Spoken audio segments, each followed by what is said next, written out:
They literally have the menu on your phone thing, the QR code, and then they bring the food to you. So I'm curious, like you turned off your phone, but you stayed local. What if you bumped into somebody that was calling you? It wasn't gonna happen, bro. Like, what if the VP was calling you and he just bumped into you? Nah, I told everyone I was going dark. Are you live? Yeah. Hi. Hello. Good day to you, sir. We love everybody. Peace and love. Black shirt and jeans. Or just a new Assalamu black. alaikum and welcome to the Mad Mamluks. My name is Sim. Along with me are my co-hosts, Sheikh Amir Assalamu alaikum. and Mort. Assalamu alaikum. Welcome to the show, everyone. Hello. We have a wonderful episode for you guys this evening. But before we do that, help us out on patreon.com/the Mad Mamluks. Every little bit helps. We are only surviving with your support. You guys are what makes everything function. Sheikh, how you doing? Sheikh, I'm doing good, Sheikh. Alhamdulillah. How was your getaway? I heard you went dark. It was nice. Alhamdulillah. Radio silent, as they call it. You cut off all your social media. You cut off. You changed phones effectively. I needed a break from life. Okay. Alhamdulillah. While living life to the most minimalist level. Yeah. And it worked out pretty well. Alhamdulillah. How do you typically wind down? I just want to imagine you like winding down. Like at home? Yeah. Like on a regular day? No. Winding down when you're like cut off from the world. Oh, no need to, bro. You just automatically just chill. You're always chill. No worry in the world. Alhamdulillah. I think everyone should do it at least once a month, bro. Yeah. Well, you heard Yasser Qadi just went dark. He's like, no more social media for me. Good for him, dude. Yeah. Even YouTube?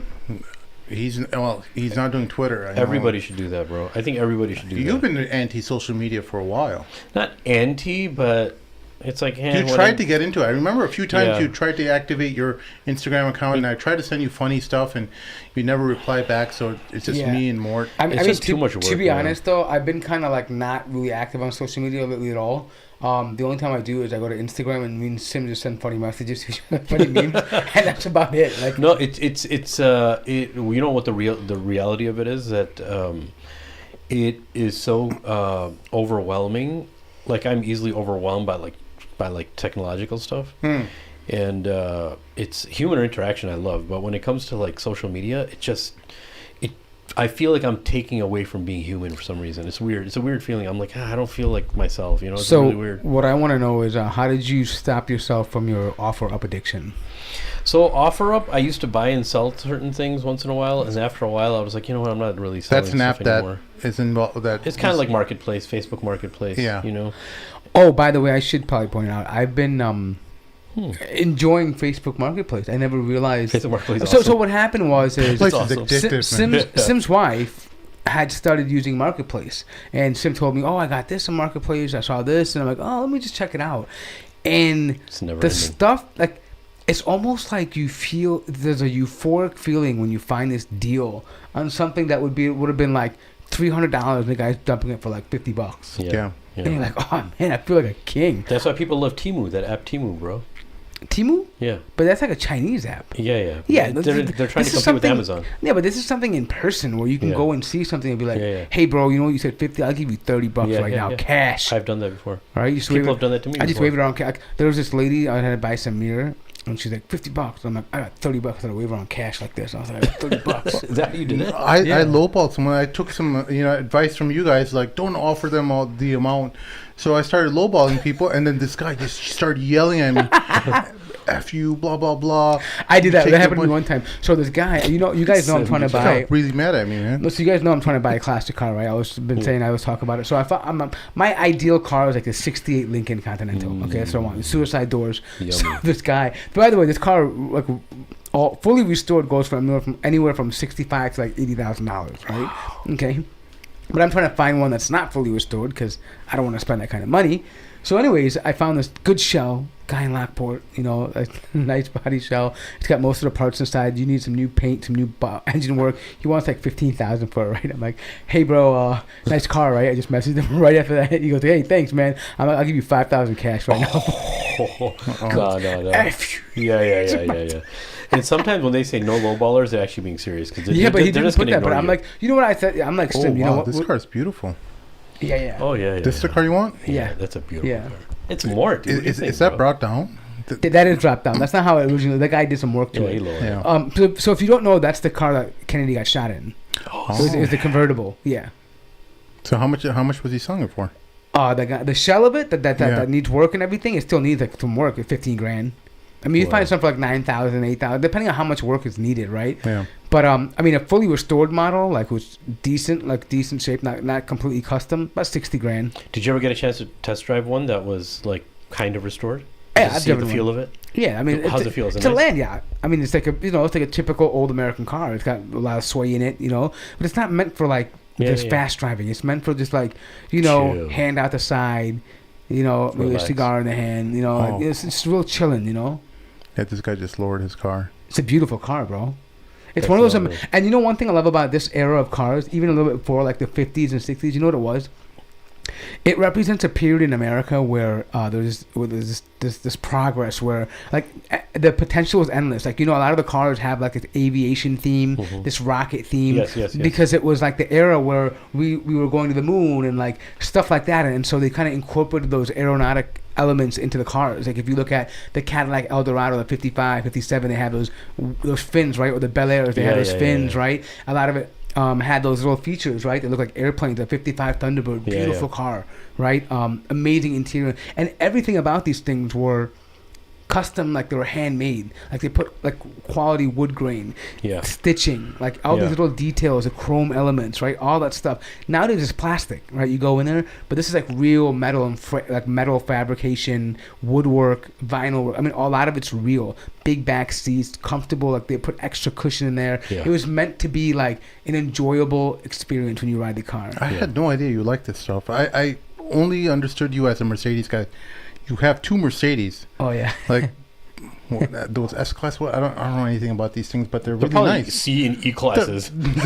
They're like those super nice ones. They're not like the But I appreciate American cars. Because but it's got the nice. No, American car has its own. But see, that's why I buy those cars, because of that big, comfortable, custom feel, right? Yeah. The American cars used to be that way. Like you would get like an old school New York or like an Imperial, right? These big cars that had like this flamboyant, but they were comfortable. They were like air rides or soft ride. They call them land yachts, right? Where you get inside, you had all the space. Like it was built like pure metal. You could get hit by anything. It was thick metal that you can, you could pull it out, right? Yeah. And that's why they had a rust problem too. But again, like these cars were custom, they were hand built, and like there's a certain experience when you drive a car that has this extra attention to detail. Yeah. Right, and so because you can feel it. And then post what happened was in the 70s, the whole oil crisis, American cars just stopped because people couldn't afford them, and then like they started dropping like Americans used to have V8 all the time as a standard V8, but then they started doing 4 cylinders and 6 cylinders, and it just didn't. And then they lost kind of the market because people were like, I'll just get another car that it's smaller, gets around point A to point B. It didn't make sense to get a big American car anymore. I mean, I grew up. My dad had a '68 Impala coupe. It was amazing. It was a maroon with a white drop top. Oh snap! White perforated leather. It was amazing. I have memories of like smelling gasoline in the backseat while driving around at nighttime. It's just amazing, right? That's beautiful. And then we had that Oldsmobile wagon, right? Like a big, spacious. And I honestly, like those Americans, people don't realize. Like I don't know if in the foreign world they had it, but in UK, whatever. But station wagons were probably the most utilitarian vehicles in the world. Sim, did you guys have a station wagon? Yeah. So Ford Taurus. So we had an Oldsmobile, like the big with the big tailgate. You open it up. The same one. The same as a Caprice Classic. Yeah. Same model. Yeah. You could fold the seat down. You could fit an 8x4 drywall sheet comfortably in the back seat. But then you could put the seats back up. Yeah. And then you could fit like easily like. And you have the third row seat in the back too. People can sit, right? You can pop that up. Yeah. But the back bench could fit like 4 kids easy, right? And then in the front they also had the armrest would come up, so that was a bench seat as well too. Yeah. You could fit 3 people in there. The front seat. Yeah. Dope. And then the back. Good I remember days. just being a kid driving anywhere. anywhere, my dad would just throw it on the third seat in the back seat, and we would just throw like a blanket in the back, and we'd pass out. Yeah, I mean, it was just perfect, right? You would just do anything you wanted to do. So much space, so much room, and it was utility. Like, you could use it for whatever. You could transport things. You could put things on the roof. The way the gate opened, it was all the way. It wasn't like some weird, awkward position. You could take full advantage of it, right? These were true utilitarian cars. They had weight on them. They had functionality, right? And that's just no longer the American car anymore. Big metallic This is seatbelts the that one no that would use. this is the one that me and my family grew up in. This little white Ford Taurus. That's Can you pull up like color, right? You know what that reminds me of? By the way, Yeah. before you go any further, the Taurus sedan reminds you know what that reminds me of? What? What movie does that remind you of? The Taurus sedan? Days of Thunder. Nope. Days of Thunder. That's Remember? Thunderbird. No, the No. Taurus. You know Remember that- when him and they were both racing? They rented Oh yeah, out yeah. two No, cars. no, no. But before that, RoboCop. Remember That's all the cops, right. the cars in RoboCop were like the Yeah. Tauruses that were cop cars. That's right. Yeah, and then he gets blasted in the beginning scene. Remember he gets all, but yeah, but that yeah. was it. Yeah. Nice. But yeah, I mean, so it's just a little thing I want, but Facebook Marketplace might make my dream come true. I might be able to get a shell of a '68 Lincoln for $5,000. Yeah, that's why I got rid of that app, bro. It's so addictive, bro. It's like sometimes you're like, you don't even need anything. You're looking for things that are cheap, man. I was like, yeah, dude, this is a waste of time, man, for me. Forget That's that. crazy. Yeah, and you kind of get addicted to just Buying stuff you don't buying need. stuff Yeah. you don't really Yeah, need. yeah, Yeah. dude.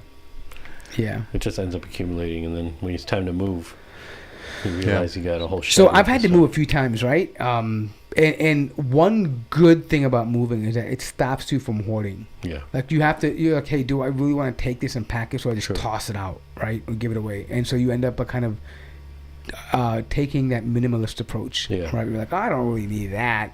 Yeah. I can buy it again if I need it, right? It's like something like that, right? Whereas if you kind of live in one place for a long time, like you go to the basement of anybody's house who's been there for 10 years plus, all kinds of stuff you don't Yeah. need. Oh yeah.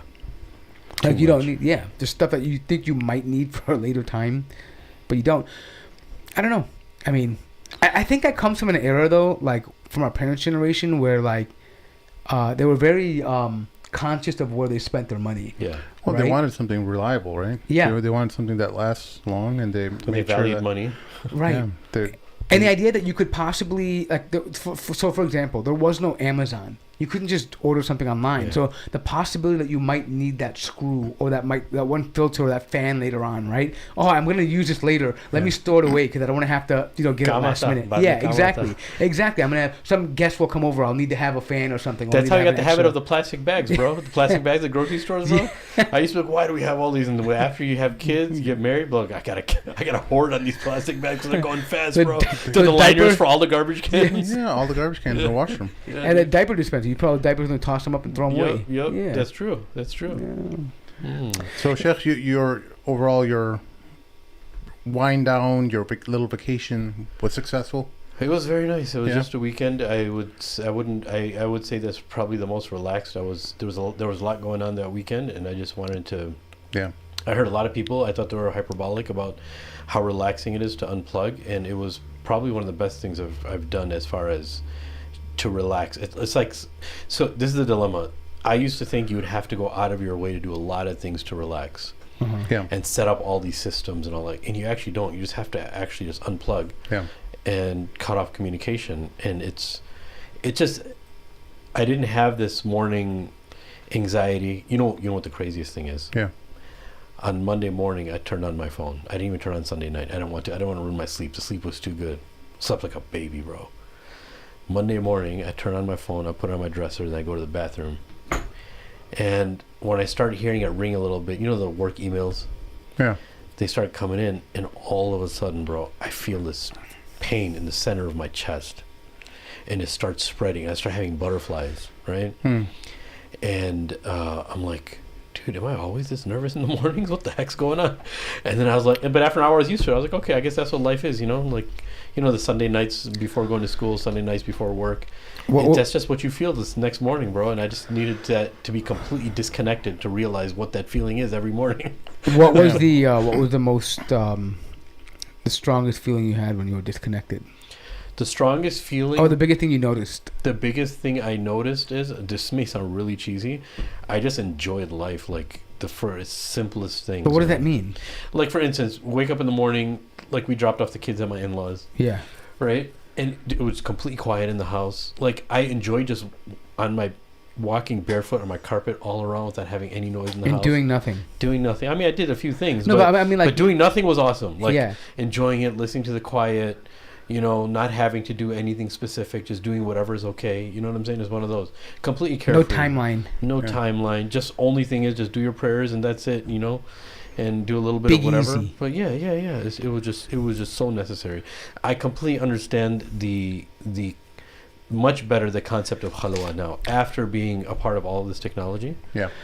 And then unplugging, the benefit of disconnecting and unplugging is such a there's just so much love that grows in your heart. There's so much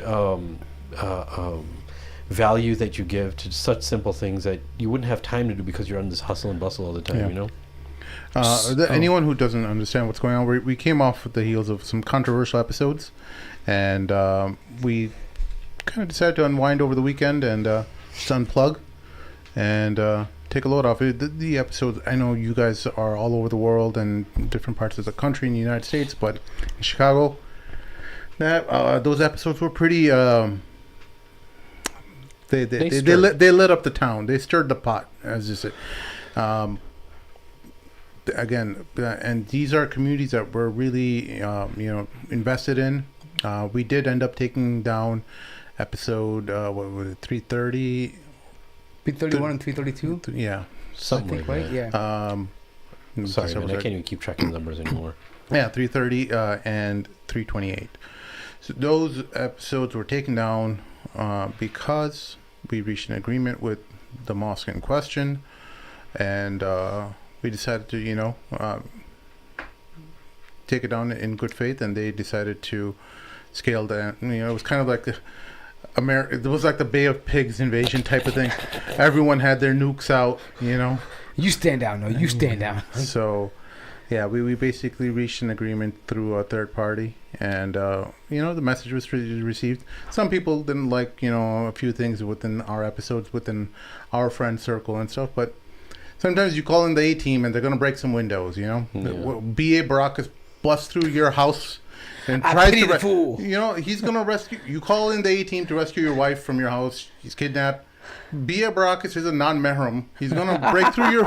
He's gonna grab your wife and he's gonna jump on a helicopter. And he's To gonna save her, that is. I mean, to save her life, right? But still, kind of kind of in the gray area. He's throwing her You're over about a his shoulder. different level to this, bro. I'm just saying, like, there's a big There's story. going to be some gray areas, right? There's But the gonna be greater some good kind of, happens. some things might not be perfect, but some windows are going to be broken. The front door is going to be busted open. You Yeah, probably we'll spend a leave lot it of at money. that. Yeah. But the job got done, and Hannibal would say, I love it when a plan comes together. Yeah. And, we'll leave it at that. We got some, at least we got Habiba Kande in. Yeah. He's a great guest. I really hope that we get him on again. That was a really fun Close. episode. Guys, I really want him on soon again, because there were so many things that was just left on the table. Yeah. And I know there was already a level of uncomfortability with some of the topics. I know I could tell you guys weren't really locked in or maybe comfortable to talk about pleasuring your wife. You know what it was? It wasn't. A subject like that. That's kind of difficult. Chuck, you're making a face. No, I don't think it was that. I think it's more so about who was listening. Yeah. And you kind of want to be, because look, there's a lot of things that we could have said that if it was just in a, as Trump would say, locker room talk, right? You could say a lot of things, right? But then you kind of you also want to give the topic its right, meaning that, right? It was kind of serious that there are people who struggle with this, right? It's a real thing. There are a lot of women who are unsatisfied in marriages, and then if you just make a light mockery of it, they'll kind of brush it off, right? So I kind of wanted to keep it. Well, and more Habib serious. is a intellectual. He takes it very seriously.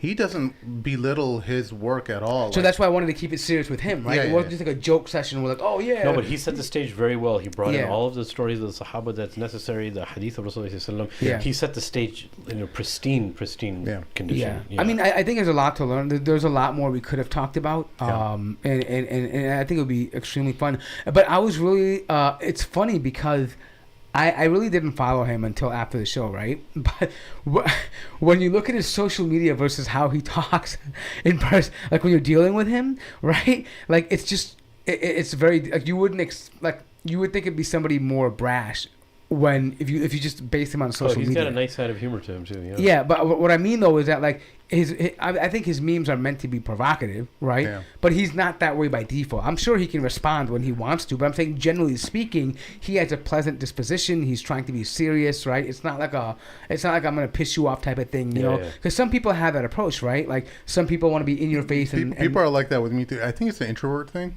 I think a lot of introverts are use like social media as this way to get their bad boy side out, or their funny side, or just different dimensions that can, really entertain people. That I know a lot of people to say that same thing about me, like, you seem so nice when we meet you, but then your Facebook feed says something different about you. Yeah.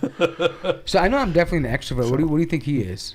Amr is definitely I think I'm a little bit of a mix. Huge extrovert. No, I think I'm a mix of both. You're an extrovert. Yeah. No, I'm extrovert with my buddies. You're non-binary. Because usually extroverts are not very active on social media to begin with.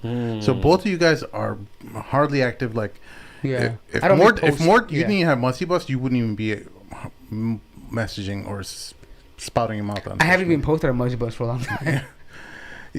Yeah. And it's crazy because and I think that's why I like TikTok, because I can just go live and be done with it, right? I can talk to them all live, and then boom, I'm off, right? It's not like I have to like really thoughtful. Like I think what he's saying is that like introverts will thoughtfully craft a post and think about something and put something very meaningful up, right? Extroverts will just be like, hey, what's up, guys? What are you doing? Yeah. Right? It's just very nonchalant, casual. Whereas I think it's not that casual for introverts, right? They want whatever they say out on social media is very calculated.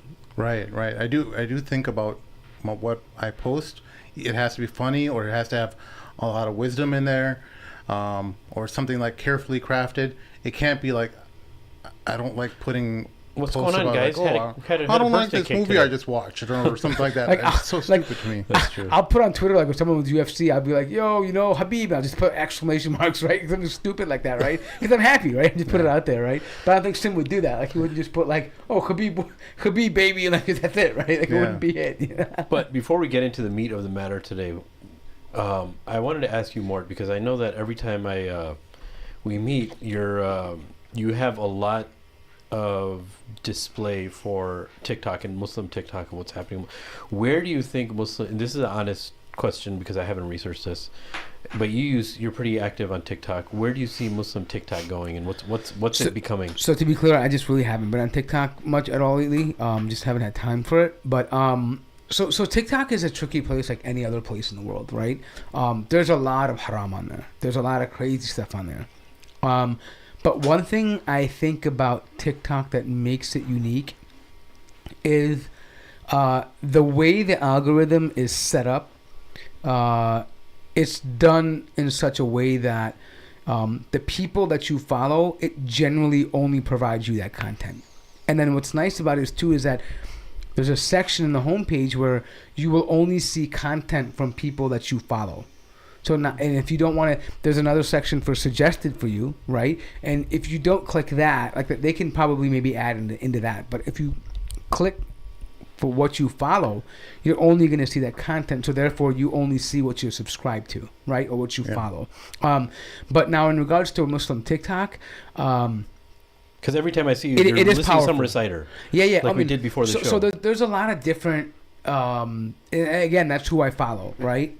But there's a lot of different things about Muslim TikTok. Like there is people who have frank conversations with other Muslims about taboo subjects or just venting their own life. Then there's people who come on there to make da'wah, right? Whether it be against non-Muslims or other deviants, right? And then you have people that come on just to recite Quran. Whether it be reciting Quran, or they want to teach it, or they want to, team up with other people who they can recite together and improve together. So there's different avenues of, and also there is a community of people that just hang out and talk about Islam along with hanging out, because there's a community of people who are either far from a Muslim community or new reverts. Kind of like a clubhouse setup.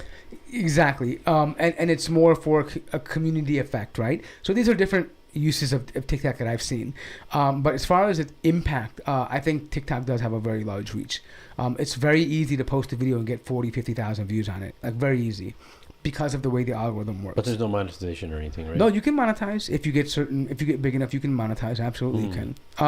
But yeah, so I do think TikTok is going to be a very relevant platform for a long time coming. It's so easy to post content, so easy to interact, so quick to do it, and the way that they push the algorithm, you're likely to get, like, if I have a video on YouTube, right now the way it works is, right, I don't make YouTube that much money.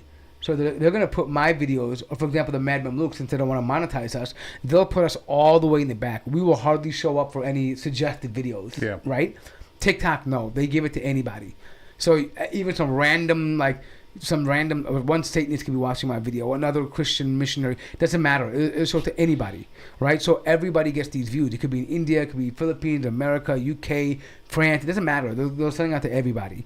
And so it just works in a round robin fashion, right? Yeah. So you get much more exposure, and that means that turns into more interaction. Right? See. It may not mean more money, but it certainly means that your message is getting out further. What's the time limit on? Lives, you can go as long as you want, but a video, I think if you get to a certain 20 subscriber count, you can get 10 minutes for a live. I mean, for a recorded video, I think. Okay. For a live format, as long as you want, and then they have you can do like a 30-second video, a minute video, or like a 10-minute video, or something like that. I could be wrong. Got it. Yeah, That's pretty cool. I don't do it, but and how it just stays on your yeah, it's just on your video on your thing until you delete it, or you can make it private. This is or why whatever. TikTok will always beat, I think, YouTube Shorts. YouTube Shorts is just 1 minute. It's so incredibly hard to create a 1 minute short, especially from at least from podcasts and stuff. I'm sure, like, I know, like, those. What I like YouTube Shorts is for those recipes, like quick one. Yes. Like Those some are people really like condense their recipes into 1 minute. That can be pretty cool. Like speed it up. Yeah. They just really they list edit everything and really they put everything well. in there. Yeah. But and also the other problem with YouTube is that they have to select you if they approve you for that 1 minute, like short. No. As long as you get it under 1 minute, they'll make it a short. Yeah, but it doesn't become a short right away. No, it has it to does. go. Oh, really? I Yeah, thought it I have does. to go through like this processing and then it becomes. No, as long as you're under that 1 minute mark, it can't be 1 minute 1 second. All It right. has to be under 1 minute. Because when I first sharp. tried to do a short, maybe it's, I haven't done it a lot. I mean, It's probably been in the beginning. yeah, in the beginning I think, okay, yeah, we'll select it for a short if you have it under a minute, right? So maybe they change that now, but YouTube is just, I mean, TikTok is just available right away. You upload it and boom, right? It's done. just so much easier to upload over there, and especially for a podcast. So, but the point being is that yes, the Madman Lukes are now on TikTok, and Oh, nice, we are. yeah, we are uploading heavily on. Oh, you didn't TikTok. tell me. What are I you would have talking about? promoted You it. just talked about the shorts and stuff. Yeah, but that's YouTube, not TikTok. No, remember when mine was here? We were talking about it. I forgot. But anyways, I'm sorry. But yeah, I mean, I didn't know. I'll promote on my TikTok because I got like I think 3,000-4,000 followers, so I could just probably just. Morton's doing pretty well on TikTok. Well, I mean, I just got followers because I do a lot of. I don't know. You know what's really strange? Sorry, we're going off a tangent here, but people, and maybe this is a good thing, but Muslims are so in need for people to. They're enamored by people who have the gift of the gab, and even though they may not be the most educated in Islam, but the fact that they're willing to speak out and say something and maybe be unapologetic about it, they automatically gravitate to it and they follow you. Yeah, I think that's generally with everybody, though. I think every community loves it. I don't know. I think they Muslims, do. It's think, just I think magnetic. everything's It's very. like that. It's a magnetic. No, but I guess what I'm trying to say is that the Muslims are eager and thirsty for people to actually, like, because I think it comes from a good place. Like, oh, this guy can defend the deen. I want to support him. In that element, yeah, right? yeah, Like, you know what I'm yeah. trying to say? Like, because That's they true. want to be able to say, they want to have that one up on the other ones, right? Because they may not be able to do it. They don't have the ability to speak, or they don't know, they have knowledge. So when they find someone that can, or at least appears to be so, they mass follow. And Islam they is very macho. No, yeah, it is macho. It is very macho. So that leads us to our next segment. Basically, the reason why we kind of brought up this subject was because Sam Harris recently came on a show called the Modern Wisdom podcast, and he was talking about, or at least Chris Williamson asked him about, is it Williamson or Williams? It's Williamson, I think. Yeah, Williamson. Asked him about why or what's the reason behind the resurgence or this huge surge of young white American men, whether they're influenced or not, converting to Islam, including like some influencers like Andrew Tate, etc. There's a few other guys. It's not just Andrew Tate. I know we talk about him often, but there's a few other guys. What's it? Sneeko or something? Yeah, Sneeko, yeah. But now that even being empathetic towards Islam, forget about just becoming a Muslim, but saying, hey, maybe the Muslims have it right, right? That even just that thought, because 5 years ago, 10 years ago, people viewed Islam and Muslims as totally backward, incompatible, like as no solution at all. Like we're trying to fight that. Now it's more like it's becoming more palatable to people who may not want to become Muslims, but they certainly recognize the wisdom behind why Muslims were behaving the way they're behaving, the quote unquote the intolerance that we had for some of these views, and now they're looking. Video producer. Oh, go ahead. Sorry, I was going to. No, I was gonna say they're looking to Muslims almost as a looking up to figure, like meaning that, hey, these people are willing to stand their ground unapologetically, and they're not really concerned with what people are going to say about them anymore. And to the Muslims' credit, at least in America, I think Muslims have come to a turning point where people are like, you know what, the whole 9/11 era is done. We don't really care anymore. Like, people who are going to say what they're going to say, like they just, either you're going to be a Muslim or you're not, right? Yeah. It's just, the ones who are liberal, the excuse was, oh, we got to blend in. Oh, all this stuff is happening. People think bad about us. We have to reach out with love and care, right? Which is all good, but that wasn't really why they did it. They did it because they actually was an excuse for them not to be practicing Muslims, right?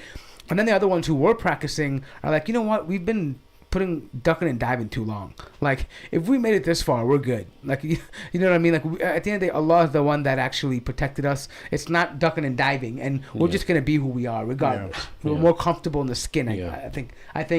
I don't know. Do you think that, Sim, like that Muslims have gotten a little more comfortable? The ones who are practicing have gotten a little more comfortable in their skin. So, well, definitely that has happened, but it has happened because there has been a cultural acceptance of the Muslim space. What I mean by that is, before, I would say even 5 years ago, there was this kind of air of the suspicious Muslim, because we're still coming off the heels of ISIS and stuff like that, and people are still like, wait, maybe these people are kind of crazy. Who know, So there's still a level of ignorance among Western society about Islam, but now I think we've gone past that, and there has been kind of like a green light among conservative outlets, and a kind of a scaling back of their attacks on Islam. Even the popular people like Sam Harris and stuff have kind of scaled back on their attacks on Islam. Many of them who built their whole audience base based on their rhetoric against Muslims and Islam, and that.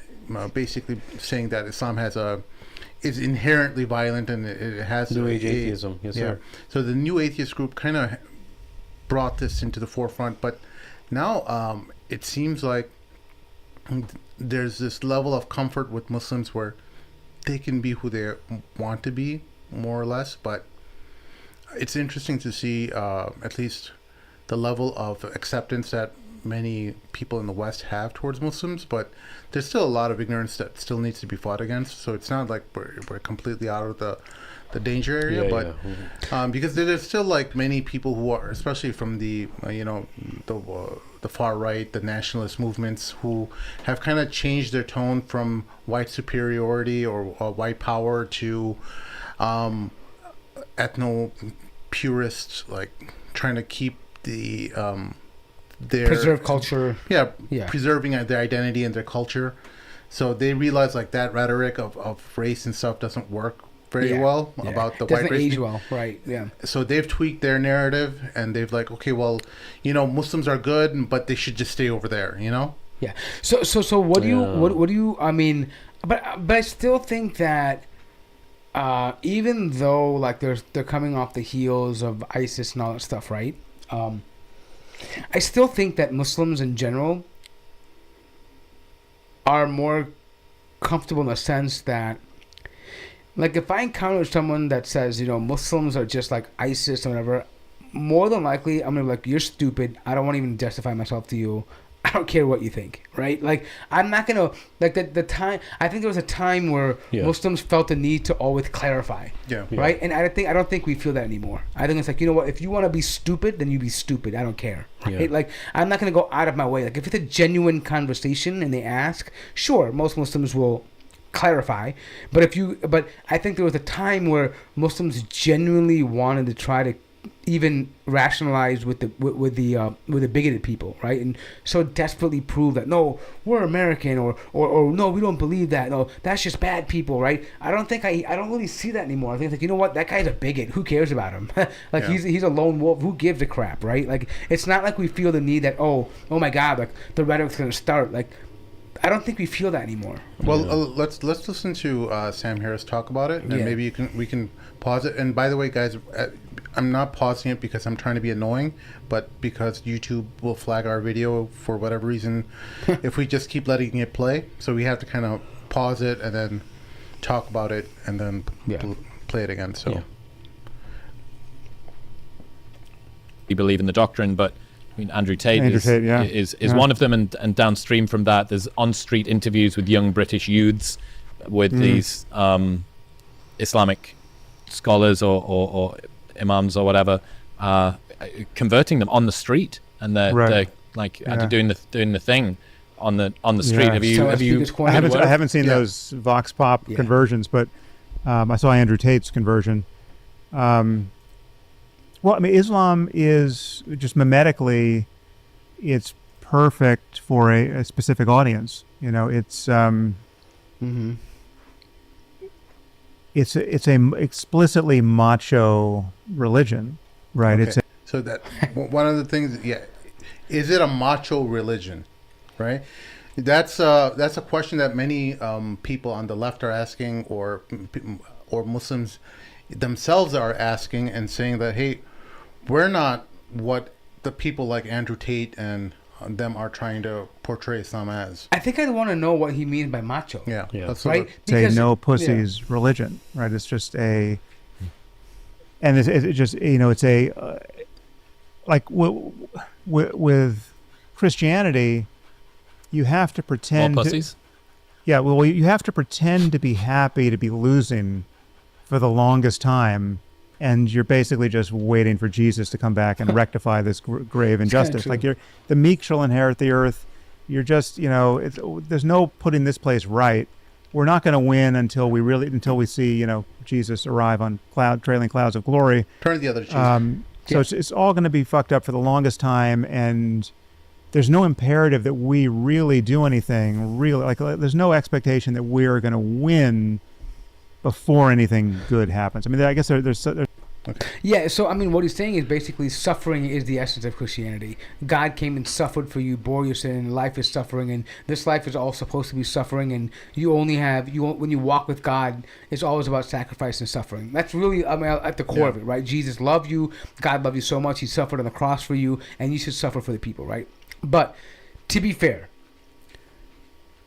there are a group of Muslims who also have the idea that, everything's messed up. The Mahdi has to come back. You can't do anything until the Mahdi comes back. This is supposed to be the way it is. And I've heard that all time and time again. Oh, I can't wait till Imam Mahdi comes back. I can't wait till Imam Mahdi comes back. Which I'm not trying to belittle them. But there's also this thought that Muslims are helpless until the Mahdi comes, right? Until Akhir Zaman, right? So it's not unique to Christianity. Those voices have gotten a lot more quiet, though, in recent years. They have, and I think it's because I think the spirit of Islam itself, and I think this is what, if he had known about Islam, he could have made this argument. And we've talked about this before. The spirit of Islam is to be radically disruptive, meaning that what your norms are, we challenge every one of those, right? And that was what the Prophet came to do from day one. This is what you believe? Nah, That's not right. This is what you should believe. This is how the way you want to get married. No, this is how you're supposed to get married. This is how you want to treat your family. No, this is how you're supposed to treat your family. All those things Islam constantly, it's adversarial in many ways, right? Oh, don't be, and like we mentioned before, right? Like in a long time, the Prophet tried to find similarities, right? Ta'alu, the Quran mentions, come to a common term with them. But once you realize that they're forcefully trying to push back what you're saying, then the Prophet's da'wah becomes be everything different to them. Yeah. Don't resemble them at all. Yeah, no, I think it's broken into a few different parts. Number one is that what Sam Harris is mentioning right now when he's referring to Islam being a macho religion. Again, it depends what he means by macho. Usually when people think of macho in our contemporary setting, they think of somebody who may be a little chauvinistic, who really doesn't care about other people, is not empathetic, just out to just be very, very, just grind everything out and be very, very successful, regardless of whoever you push back. But at the end, you have some type of bravado to you. Now, look, Islam is macho in the sense that it's always very real, and reality is a very difficult pill to swallow for many human beings, for Muslims and non-Muslims alike. It's very difficult to deal with something that's so real and to admit when you're doing something very wrong, and it takes a lot of courage that if the whole world is saying something and for you to be against that, yes, it requires a certain type of, if you want to call it macho, it requires a certain, like he said, it's a very testosterone-filled religion. He'll mention that. Well, it's not just that. It's the Amar bil Ma'ruf, Nahy anil Munkar. We enjoy what's good and forbid the evil, and we are, many, at least those among us who are very practicing, will be very vocal about someone doing something wrong, right? Yeah. And I know it upsets some people. It's not done right. There's many things layers to it that we need to improve on, get better at. I get that part. But we expect people to do that to us too. Right. Yeah. But in Islam, that's very pushed and it's encouraged to do, to implore people to do good, to correct people actually, that's directly. I'm glad you mentioned it, because that's what actually definitively makes Islam different than everybody else. Like when Allah subhanahu wa ta'ala in Surah Al-Baqarah says, "Kuntum khayra ummatin ukhrijat lin-nas," you were the best people who was ever raised from humanity or mankind, right? Why? For what reason? What does Allah say after that? تَأْمُرُونَ بِالْمَعْرُوفِ وَتَنْهَوْنَ عَنِ الْمُنْكَرِ. Because the reason why you're the best is because of this very reason, is that you encourage good and you forbid the evil. And that's a very difficult thing to do when you have to go against everybody. It's a very masculine thing to do. To tell someone to their face, it requires a lot of courage, right? Yeah. But is that ayah limited only to men, though? No, it's not. It's limited to everybody. Right. It's limited. So I think, but they confuse that with being is macho. Well, we say no, this is actually something that's commanded, right? Meaning that, like, okay, yeah, I get what Sim is saying, that the ability to be able to speak truth to power, right? Like that requires a bit of guts, and you have to have fortitude, right? What's considered masculine. Yeah, and you have to be well grounded, right? You have to be really firm in your It's not just about truth to power, though. It's like just me talking to you about, or you correcting me about something. Yeah, I mean, I'm using that. It's like a confrontation that's taking place. Sure. I mean, that's what I meant. I mean, I'm just trying to use that as an example, but I mean, confronting anyone or anything, right? No matter how uneasy it is, but based in the fact that it has to be done because it's coming from a place that A, it was commanded upon you, and B, that you want general good for the person that you're addressing. Yes. Right?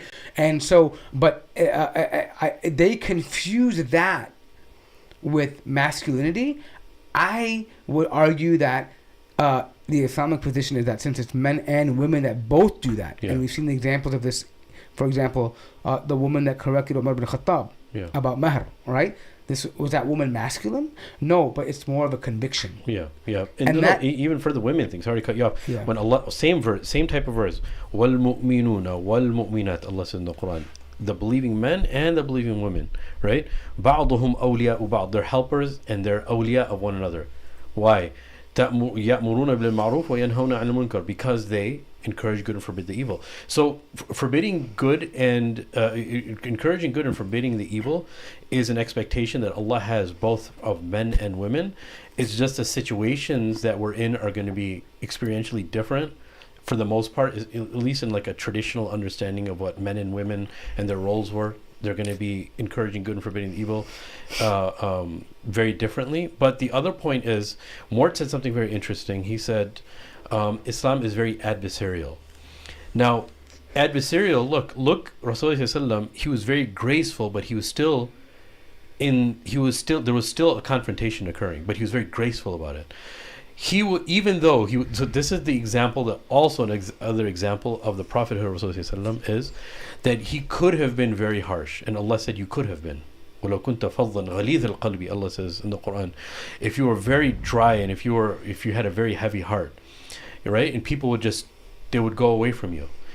But the people, Allah is showing the whole world through the Quran what these people were like, because Muhammad ﷺ was so graceful, and they still said, oh, he's talking about our forefathers, he's making lies up about our forefathers, he's insulting our forefathers. So Allah is saying to these people, we've given you even the most graceful, the most merciful human being, so you have no reason to reject. Anything you reject is because out of your own arrogance. The same way Shaitan didn't do sajda to Adam alayhi salam. Right. You had everything in front of you. Yeah. You saw everything. Everything was given to you on a golden platter, and even then, so Allah makes an example out of this type of people, and Allah tells us don't be like these people, right? But so even though Rasulullah was adversarial in many instances, and also making people think, and the Quran makes people think, and then still tells them about Jannah and Jahannam, right? The other thing I think is about Muslims also in the West is we are very much a part of the American culture, and we are very much divided the same way the average American is. Like, we're no different, right? And when it comes to Islam speaking up, there are many Muslims or Muslims having to sacrifice and speak the truth for wherever they are. Many people are not willing to do that, number one, because they don't want to ruffle any feathers. And there's some people who think it's just too much. Islam is not asking me they just don't know. They're uninformed. Islam is not asking me to do all this. I just have to look after my family. I just have to make sure I provide. And I have to pray my 5 daily prayers. I have to read a little bit of Quran. And that's it, right? Yeah. But in actuality, that's not what Islam... So the reason I'm mentioning all of this as a backdrop is because Sam Harris actually understands when he's saying that Islam is a macho religion. It's a no BS religion. It's not for wussies, right? With a P. What he's actually saying is that the sacrifice that's involved, and not waiting for Jesus to come at the end as Christians are doing, right? And Muslims also have that. We've taken that from Christianity. Yeah. Like, I don't want to go off on a tangent, but even if you look at the translations of the Quran that occurred, the Muslims wanted to have a translation for the American public who are predominantly Christian, to have a translation in English that's similar to biblical language, or very much like biblical language, Shakespearean also. Yeah. And then so when the translation of the Quran actually took that culture in a biblical manner, Muslims actually said, hey, Christians have been here for a long time, let's just do it the way they did it, right? And when we follow even lots of da'wah that we do, and so I'm not saying it's haram or anything, but I'm saying lots of da'wah methodologies that we use, lots of styles that we use to bring people, youth groups, it's all taken from Christianity, or Christians that were here before Muslims, right? And that were just very active, right? A lot of the faith-based counseling that Muslims do is actually literally taking templates from churches that they have on their website, and faith-based counseling Muslims use the same templates. They just change the words around, right? So we haven't really come up with something new, because I think my personal understanding is, go ahead. No, let's just finish the thing. Yeah, I don't want to go off on a tangent. Thank you, man. There's one Christian sect where they do have an expectation of kind of winning, a thousand years of millennial glory until and then Jesus comes. But for most, eat shit everyone. Yeah. With Islam, there's an expectation that they're going to conquer the world, right? And there's an imperative to conquer the world. And for serious Muslims, it's like you don't have to be impatient necessarily.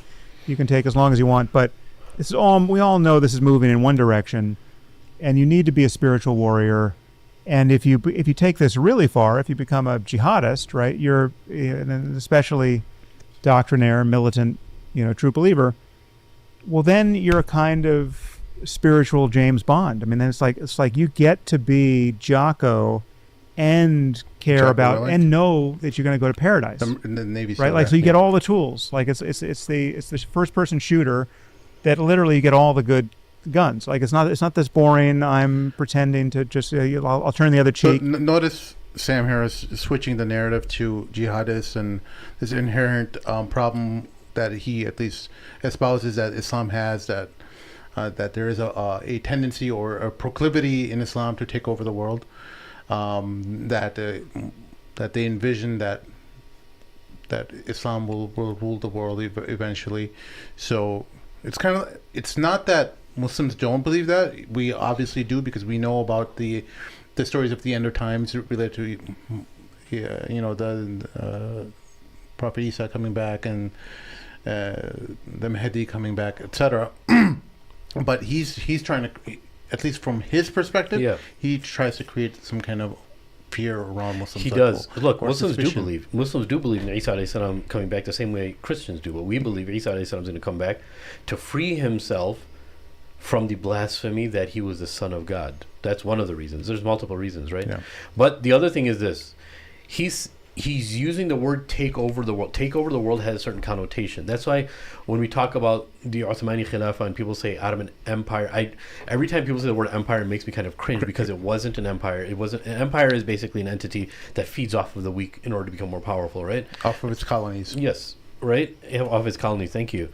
And when you say take over, it doesn't mean that we're thirsty to take over the world. It's no, Allah told us that we have to bring people into the rahmah of Allah and save them from the hellfire.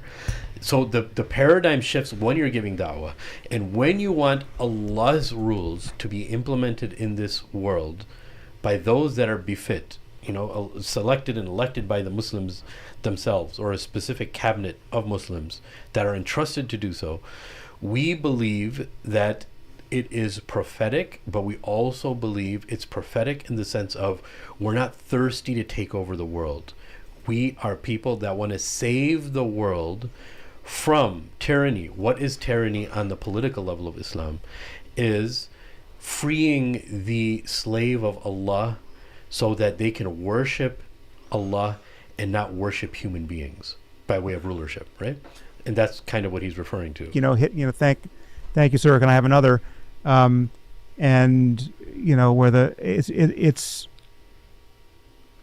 it's a high T religion, right? And that's why a schmuck like Andrew Tate thinks he's had a real insight in embracing it. People are seeing it as a redress to women of the West who have been conned by feminism into believing that these things are good for them. They're not good for them. We need, no one's happy. Look at the divorce rates. Look at the 60% of U.S. teenage girls aged 12 to 16 have regular or persistent feelings of hopelessness. Yeah. Everyone's OnlyFans pathologically fapping themselves into a early Monster Energy hole or whatever it is that they're doing. Right.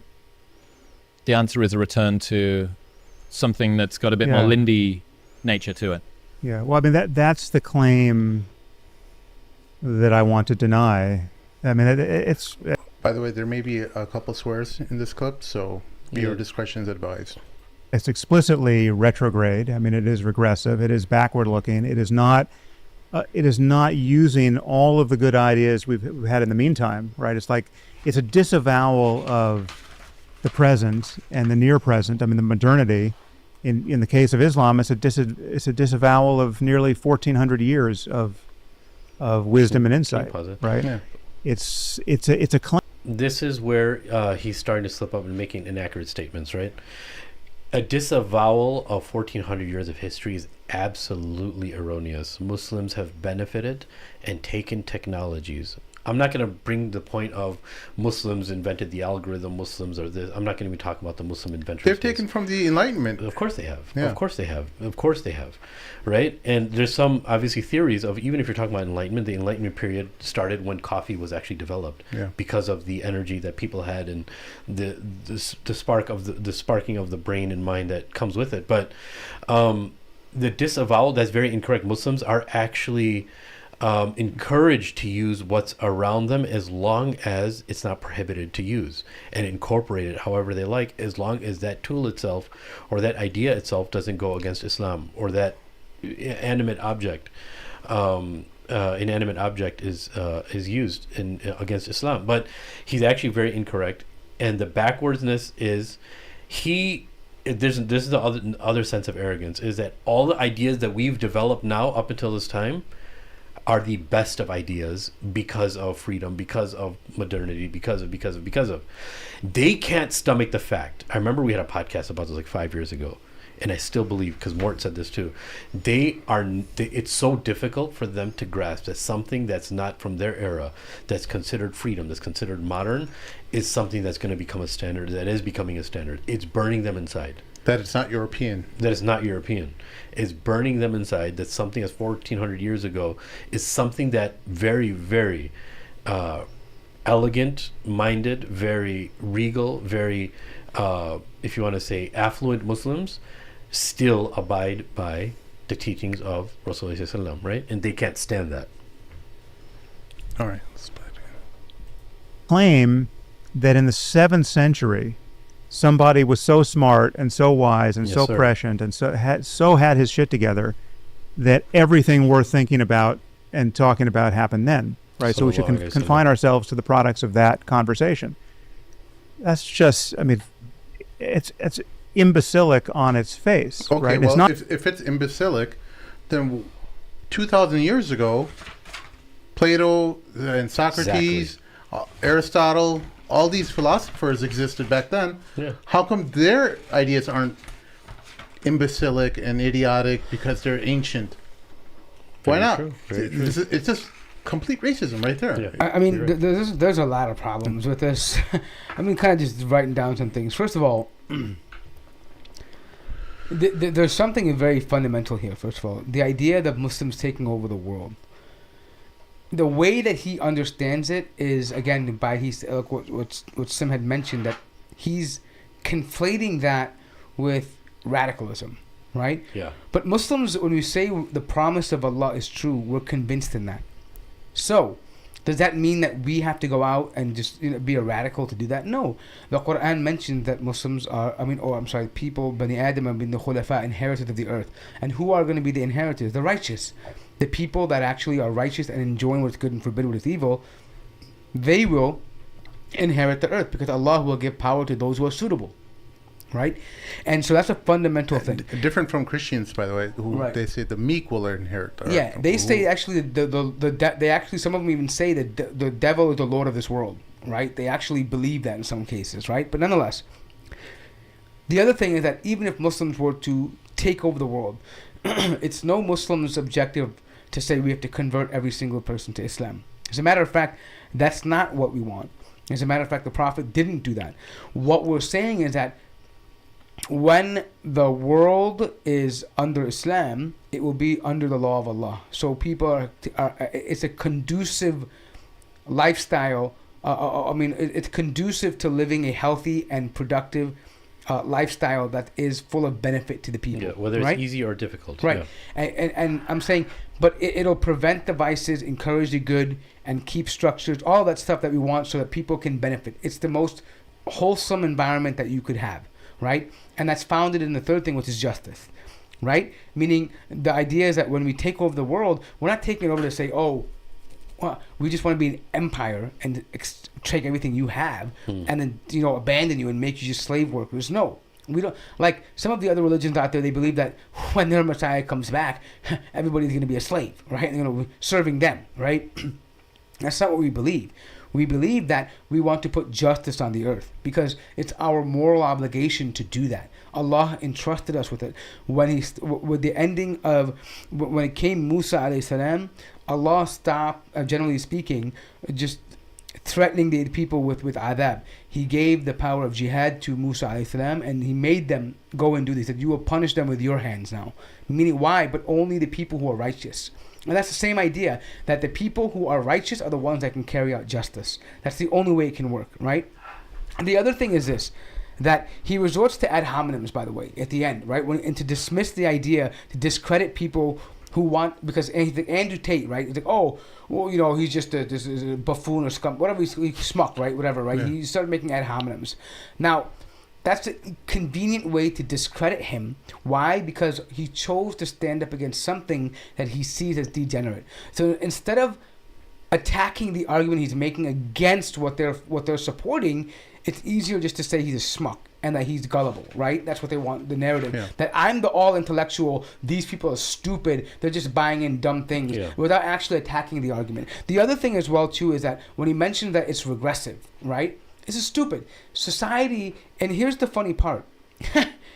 the idea of society that they want to export to the Eastern world, that they have currently in their world right now, is imploding in their world. Yeah. Right? There's no incentive for someone in the East to be like, yeah, you know what? The Americans got to figure it out. You know, they don't know if they're men or women. They don't know if their children can go through puberty or not. They don't know if there's a structure of marriage. They don't, I mean, the state owns your children. Yeah. We want to be just like that. You know, they work like dogs, and the people are dying in the streets because they can't get health care. I mean, this is they have a problem with race. That's exactly what we want to be. No one's thinking that, right? They're looking at Europe. They're looking at France.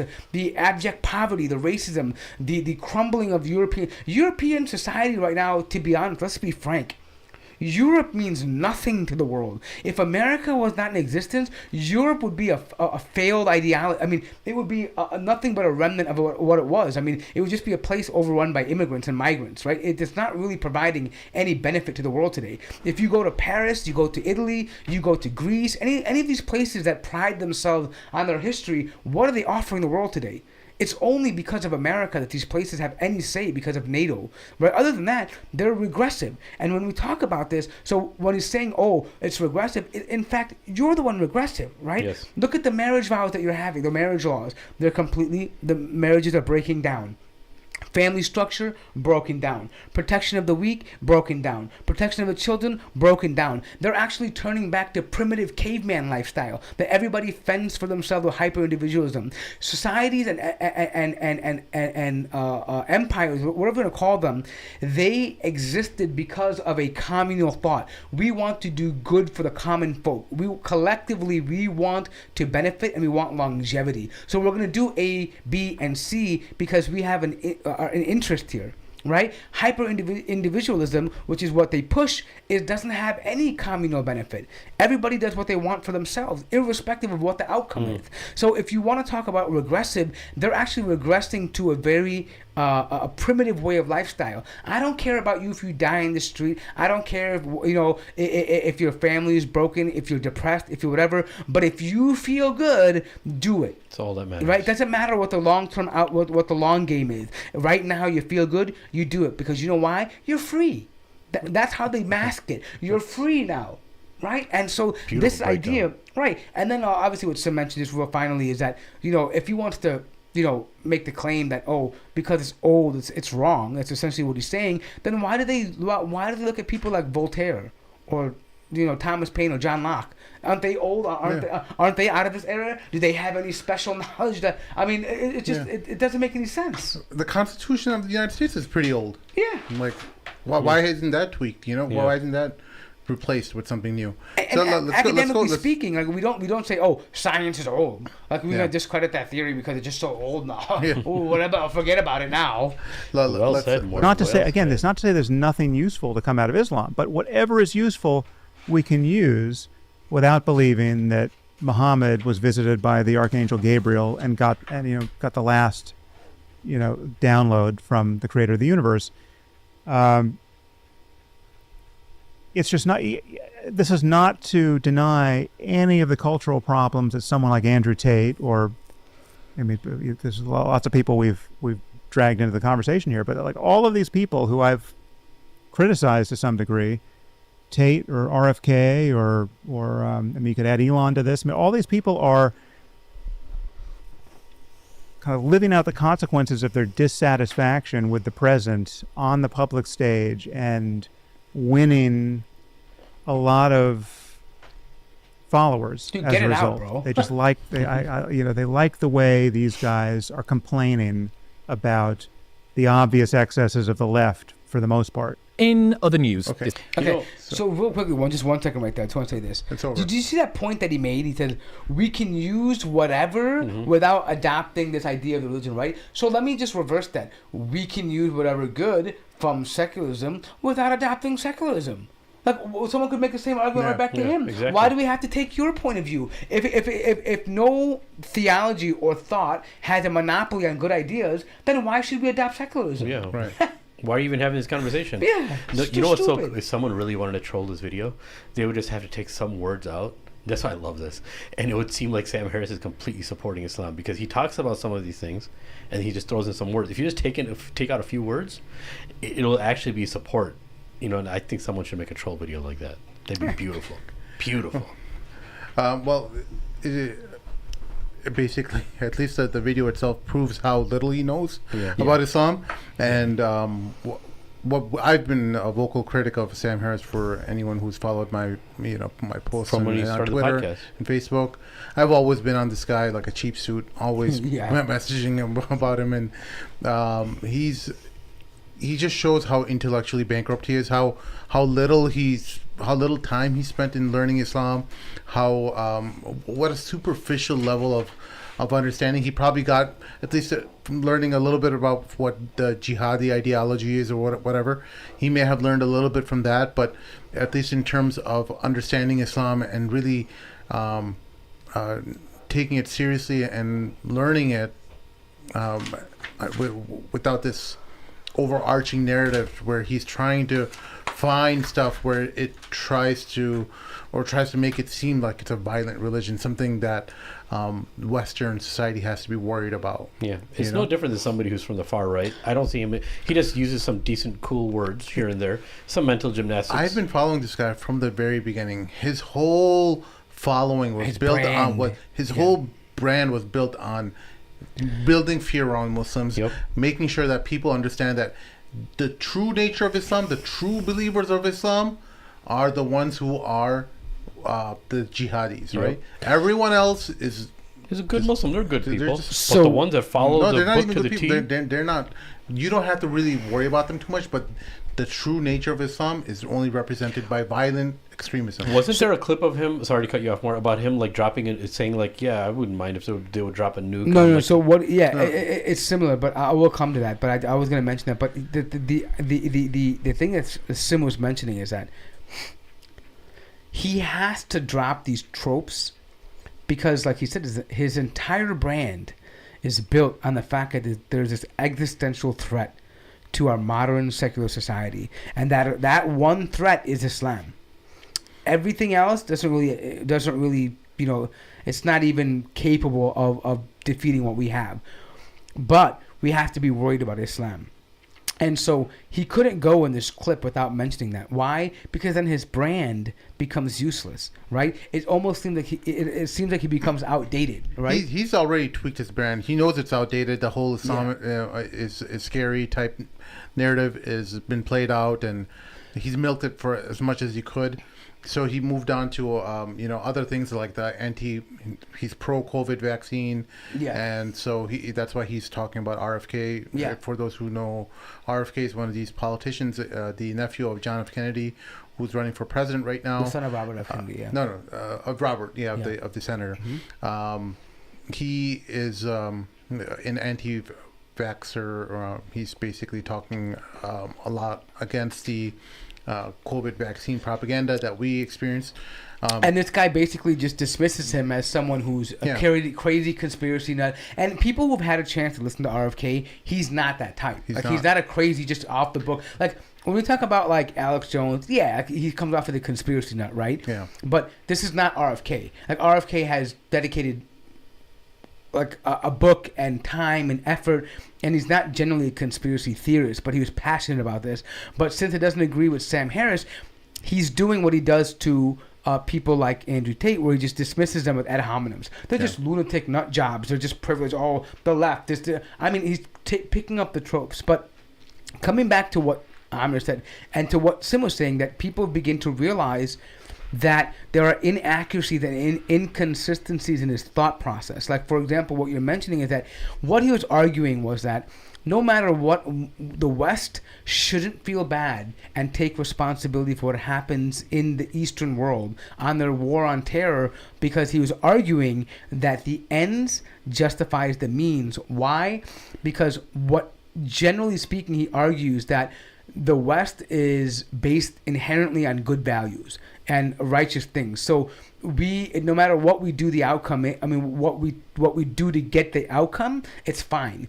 And then they quickly realize that that's exactly what terrorists say. They say that doesn't matter what we do, as long as what we want to reign ends up reigning, right? Meaning that the idea, like for example, Daesh, yeah, we know that some of the things they did were wrong, right? But they would say, well, we just want to get to the point of the Khilafah. And so the ends justifies the means.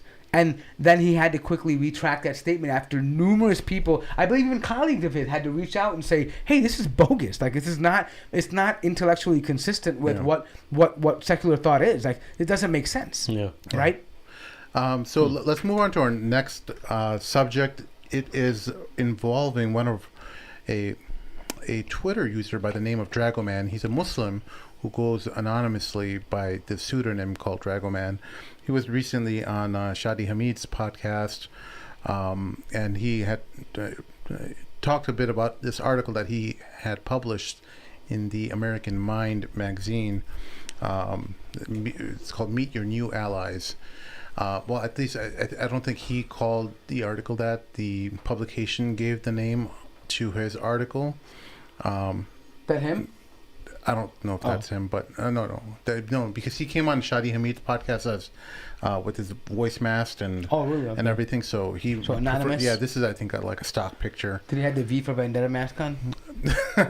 You see, that's the thing. I don't like anonymous people. Me neither. I don't like it because people like us, we all stick our neck out and we put our opinions out there. Like, it gives so much more value to an idea that you're putting out there when you're operating with everything out there. Like, you don't have anywhere to hide. People can identify you. People can contact your HR or whatever, and try to say something bad about you. Everything is out there, you know? And those people who stick their neck out with their ideas, those are the people I want to listen to. Like, not everybody has this luxury that we do, but right? I'm not saying that their ideas are not, that valid. people don't have valid ideas. I'm saying it's very easy to do what you're doing when you're operating anonymously. Sure. Because you don't have nothing on the line. Yeah. You could quickly turn off your handle and start up with a new handle. Nobody would know the difference. You could adopt a completely other position on another anonymous account. Yeah. And you could argue with yourself and nobody would even know. Right. But I think there's a few benefits of being anonymous. One of it is that you're not really cancelable. It's not linked to a specific personality that everybody knows. I understand what you're saying though. Like, yeah, there's a different level of I think credibility is what we're talking about. Yeah, there's a different level of care and credibility that actually goes, both of those go into showing yourself, showing your face. But I think the anonymous disruptor also has its own... The thing is, you know how there's this big debate on Twitter whether there should be censorship or not. And one of the biggest problems about this public space analogy that they always make, or the town square analogy that many people make social media outlets like Twitter out to be, they try to use the same laws like, hey, the town square should always be an open place. But that analogy doesn't work if in real life a town square has people who are readily identifiable. They know who the people are in that town.